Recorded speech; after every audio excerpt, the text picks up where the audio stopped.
The iPad Air is Apple's thinnest full-size tablet ever, but does that equate to its best? T3's editor Luke Peters has been testing the iPad Air, and here's his review.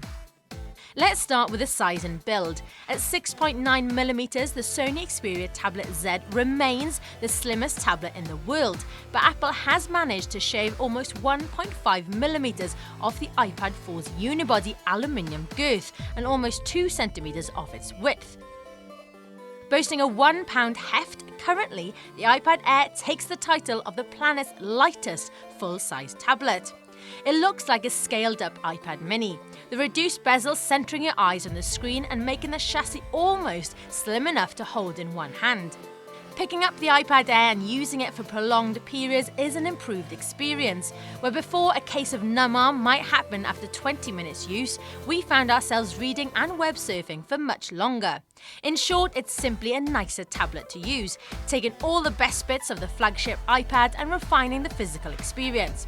But there's more than aesthetics that make this upgrade so different. The addition of the A7 chip and M7 co-processor makes the iPad Air the most powerful iPad ever and brings it in line with the iPhone 5S's 64-bit architecture.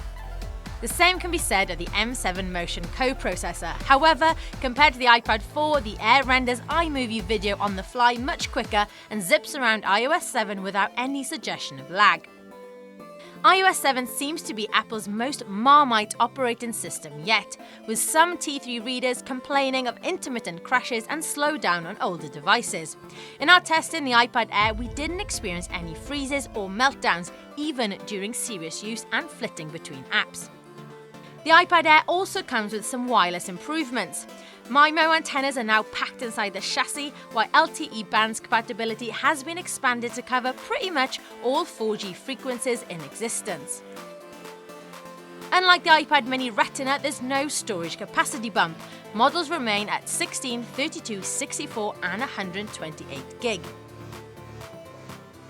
The Retina display remains the same as the iPad 4, 9.7 inches, 3.1 million pixels with a pixel density of 264 ppi. Colours are deep and vibrant, contrast is rich and text is pin sharp. The thinner bezels draw your eyes to the screen more and everything feels just neater. Naturally, when holding the Air, your thumb will be closer to the display, possibly pressing it, so Apple has integrated an algorithm that rejects digits if it deems them are resting on the screen. It's clever and works in practice. Now onto the omissions. One feature we thought would be a dead cert was Touch ID. Why Apple neglected to integrate this new tech isn't clear. As a flagship tablet that almost mimics a flagship iPhone for features, we're a little bit frustrated not to see it. Not angry, just disappointed.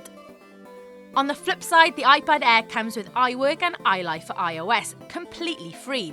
All Apple's apps have been built from the ground up for new devices, and it shows, with more powerful editing tools taking advantage of the hardware bump and everything feeling a lot slicker.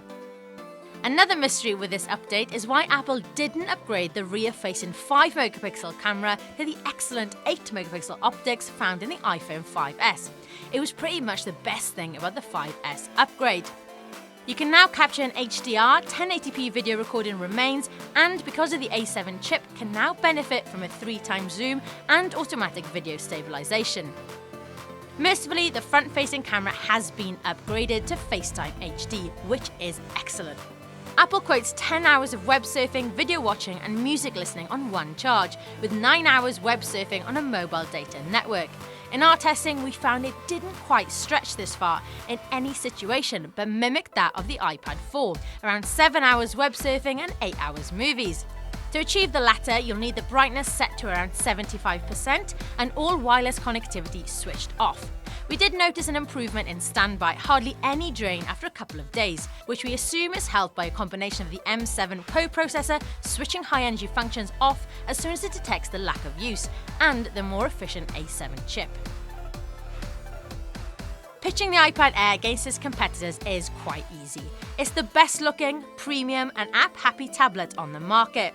The cosmetic design changes are an unequivocal improvement, and the weight reduction prove a genuine benefit for everyday use. We'd hoped for a better camera and Touch ID tech, but the 64-bit processor improvements mean it'll cope with anything you throw at it for some time. The battery seems to have improved a touch too. If you can justify a 4G contract, then plump for that. Web speeds were at times faster than our home broadband connection. The 33 free apps, many of which used to cost a few quid and now includes Pages, Numbers and Keynote, is also a welcome addition. But is it worth upgrading from an older iPad? For those without a Retina screen, yes, you wouldn't believe how you coped without it. For those who do a heavy chunk of tablet-based FaceTime, then the HD upgrade makes real difference. For those who carry theirs around all day, then yes, you'll really notice the slimmed down size and weight. As ever, the model you go for will depend on the price. Paying £739 for the top-end Wi-Fi and 4G version seems mad, considering you can buy a 128GB 11-inch MacBook Air for £110 more. However, focusing specifically on the tablet sector, it's not just our favourite Apple tablet, it's our favourite tablet ever. Until, of course, we get our hands on the Retina Mini. To read the full review, please click the link in the annotation and subscribe for more Apple, iPad and tech videos.